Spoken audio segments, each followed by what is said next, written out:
জামাত ইসলাম নয়, বিএনপির লোকরাও আজহারীকে কলিজা থেকে ভালোবাসে যুবক ভাড়া। ওই যে যশোরের মাহফিল, আওয়ামী লীগও ছিল, বিএনপিও ছিল, যুবকও ছিল, মায়েরাও ছিল, বোনেরাও ছিল। অতএব আমাদের ভালোবাসা দলের জন্য নয়, জামাতের জন্য নয়, কোন ব্যক্তির জন্য নয়।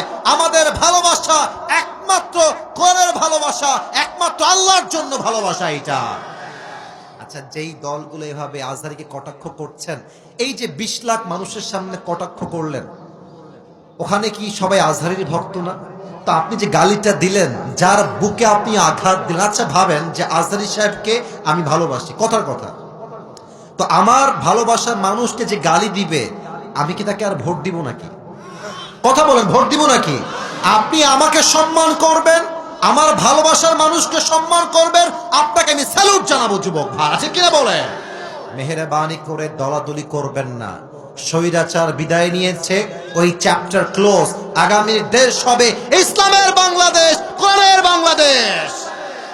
কেউ যদি রুখে দিতে চান, মনে রাখবেন ইসলামকে যারাই রুখতে এসেছে, কেউ রুখতে পারে নাই, তারা মাটির নিচে মিশে ধূলিসাৎ হয়ে মেচাকার হয়ে গিয়েছে।